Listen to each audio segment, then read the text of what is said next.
As the UEFA Champions League season progresses, the stakes continue to rise for the 36 teams vying for glory.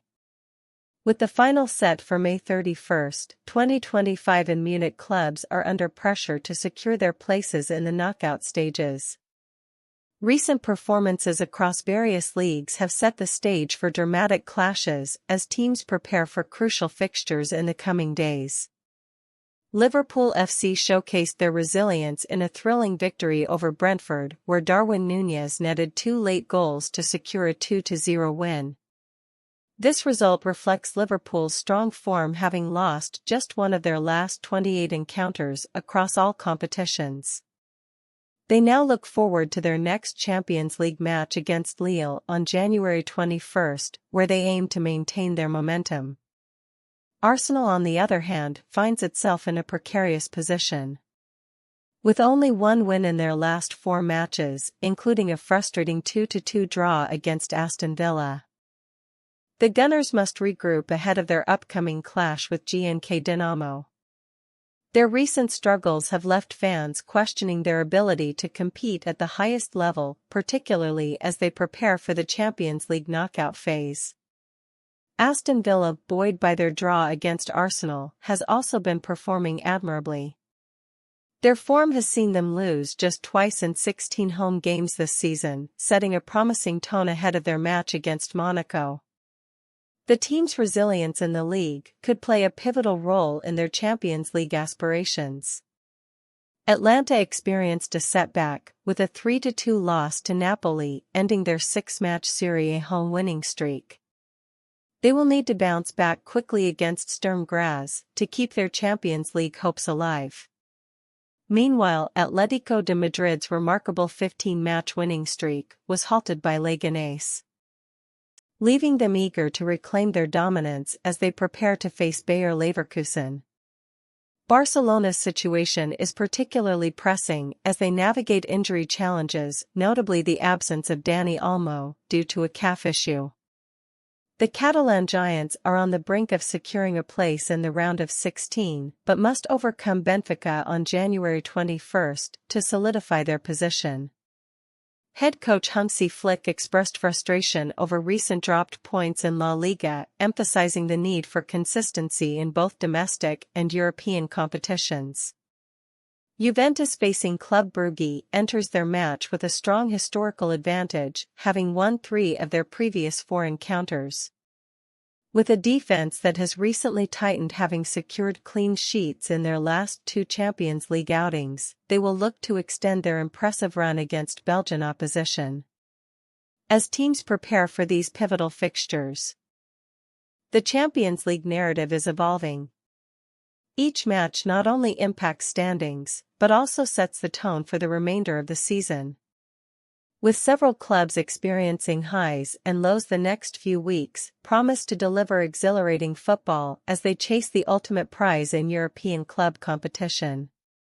Fans and analysts alike will be keenly observing how these dynamics unfold in the lead-up to the knockout rounds, in a thrilling matchup that showcased the unpredictable nature of the Premier League. Manchester United faced off against Brighton and Hove Albion at Old Trafford on January 19, 2025. The match ended in a hard-fought 1-1 draw, leaving both teams with mixed emotions as they navigated a competitive landscape in this season's title race. From the start, Brighton's Yankuba Minte made his presence felt, scoring the opening goal just 5 minutes into the game. The visitors quickly capitalized on a defensive lapse from United, setting the stage for a tense encounter. However, United's response came shortly after when Bruno Fernandes, the team's captain, equalized from the penalty spot in the 23rd minute. This pivotal moment not only displayed Fernandes's poise under pressure, but also underscored the mounting tensions within the match, particularly regarding referee Peter Banks's controversial decisions that drew boos from the home crowd. As the first half unfolded, both sides exchanged opportunities, with United's Amad Diallo notably missing a chance to score after a promising breakaway. The match statistics highlighted a relatively balanced contest, with both teams creating similar numbers of chances and maintaining possession percentages close to parity. Despite the excitement, the first half concluded with a palpable sense of frustration among United fans, who were left dissatisfied with the refereeing and the team's overall performance. Throughout the match, the narrative was punctuated by off-field issues as well, notably protests from United supporters against the rising ticket prices. Banners displaying messages like £66, your debt not ours echoed the sentiments of a fanbase increasingly frustrated with the club's financial decisions amidst its storied history. As the second half approached, the strategies of both managers came under scrutiny. Ruben Amorim managing United had to contend with criticism for his side's defensive organisation while also considering tactical adjustments to break down Brighton's disciplined setup. Brighton under their manager sought to exploit the gaps left by United's high press, but both teams ultimately failed to capitalise on their chances in the second half. Looking ahead, this draw leaves Manchester United languishing in 13th place in the Premier League, a stark contrast to their historical standing as one of the league's giants. Brighton meanwhile remains in the top half of the table, demonstrating their growth and competitive edge this season. The implications of this match extend beyond the immediate points. It raises critical questions about United's tactical approach and whether they can reclaim their status in the upper echelons of English football. As the January transfer window progresses, both teams will likely be looking to strengthen their squads. For United, discussions surrounding potential loan deals, including those for key players like Antony, could be pivotal in shaping their second half of the season. Meanwhile, Brighton's ongoing transfer activities could further enhance their competitive edge.